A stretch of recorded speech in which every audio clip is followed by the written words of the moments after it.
I posed with a picture like that earlier, like so I had to do it in front of this live audience. I love it. I love it. Like I said, my name is Leon. Not sure if y'all know this, but retired sex symbol. I'm on the Chippendale senior circuit. Seriously, but when I get old, when I start to age for real, I want to age like Prince. Prince has looked the same for like the past 3 decades. Prince has been like dainty and delicate and awesome for like 30 years now. And seriously, like if you make eye contact with Prince for real, you're gonna be gay for like 3/10 of a second. That's just I ain't write the rules. That's just how it works. I saw Prince on a magazine cover and 2 butterflies just like fluttered over and landed on my nipples. I don't even know what happened to my shirt. I'm just chest naked in Barnes and Noble's that's the power of the purple, and I need that in my life. So I need, and kind of like Prince, not too fond of tall people. I mean, and I don't want to hate tall people just because I'm not. I hate tall people. Like I got a problem with tall people because y'all like take that shit for granted. Y'all take being tall for granted. Like I got a friend named Rome, and he's 6'5", and he says things to me like, "Man, being tall doesn't help me meet women." He says it just like that too. Even his voice is tall. And I be like, Rome, that is a lie, because I have never once had a woman just walk up to me and be like, saw the top of your head from across the room, and felt compelled to come talk to you. So average and extra regular, I got to have you, Leon. It does not work that way. No.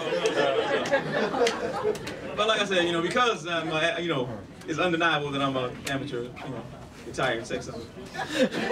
Yeah, it's indubitable. Cannot do it, my shit. It cannot be dubited. So because of that, I like to date pretty women, and it's funny because dating pretty women lets you know who your real friends are in short order. Because like your friends will over-compliment your girl right in front of you like you're stupid. They'll say things like, "Man, Leon, man, that's a beautiful woman you date, man. She looks good, man. She looks real good." And then they always linger on that last one though. Like they just to let you know, they were like, "Nah, she look good." And it's worse when it comes to that little thinly veiled warning too, when they be like, "So Leon, man, that's your girl for real? Your girl for real? Take care of her." Like I don't know what take care of is supposed to mean. Like, stop that. Don't give me a thinly veiled. Like don't be trying to this is not the Count of Monte Cristo. I'm not gonna yes, I took it to literature. Yes, I did. You're not gonna take for a woman and ruin my life. It doesn't work that way. That's just brazen anyway. It takes a special type of jerk to just be like to say, "Oh, I'm gonna ruin your life tonight at this party if you turn your back." That's just that's just terrible. But dating pretty girls, it's led me to some other issues too. Like I actually had dated a girl that 6 months after we stopped going out, she moved to LA and started doing porn. And this, I can't even make this up, this is true, because once you go Leon, you stop caring about your reputation apparently. And so, I asked her, so how's pornography going, and she's like, I don't do that anymore. I said, why? She said, I didn't feel like I was being respected. And I was like, oh really? Like the star of Black Street Hookers 36, you feel disrespected. I don't know what to say. I can't make that any nicer, I'm sorry y'all. Oh man. Another thing I don't like, old thugs. If you are 30 plus and you're still trying to prove something like you tough or whatever, you need to stop, because this is pathetic.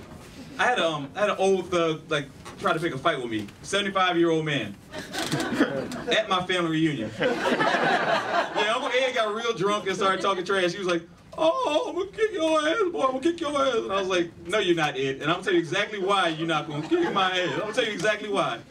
Ed, when you were my age, you weren't even black. You was still a Negro. You lived through every name change we've had as a people, Ed. People 75 years old die in comfortable places, like the bed and the bathtub, so stop trying to be tough, for real. But I'm talking about old thugs, but I actually saw an article about some real old thugs. It was these 2 old ladies that were 70 and 80, and it was in Walmart, and they got into a fight with this 24-year-old girl and beat her within an inch of her life. And they beat the hell out of this girl. And I was like, wow, this is crazy. Then I saw their pictures and I was like, oh yeah, this wasn't their first time. This wasn't their first time.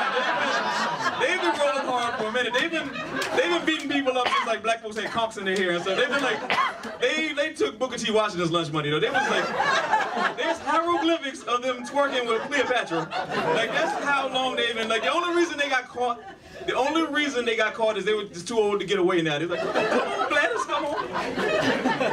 So yeah, that's yeah, man, old things, man. Yeah, I've been complaining a lot right now, so I know I sound like a little angry yellow black man, so I'm gonna go ahead and I'm gonna about to talk about something that I do like. Racial profiling. Oh man. I like racial profiling just because people don't know how to racial profile me, because, you know, once again I said I'm a curly-haired yellow black man, so that confuses people.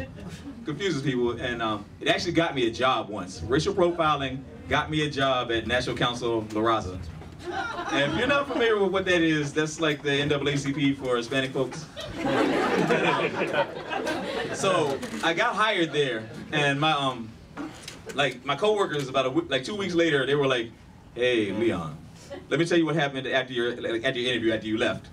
Your boss was like, "Oh, we like Leon. Leon knows his stuff. We had to give Leon more money." And then they looked at my resume, they saw I went to a black school, and they were like, "Wait a minute, that's not Leon, that's Leon. Oh, what have we done? Oh my goodness." All right. So, all right. I'm gonna go back to complaining about one more thing. But bear with me because it's a beautiful complaint.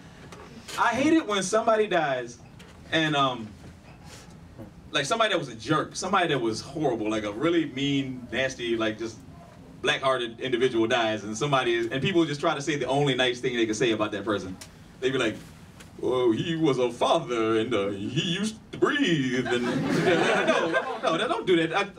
Why do we give people asshole amnesty when they die? Like, I just say we should just, remember them who they were. Nobody talks about Jeffrey Dahmer and says, he had a refined palate. No, they're like, no, he ate people, and that's what he did. That's who he was, and that's how we remember him.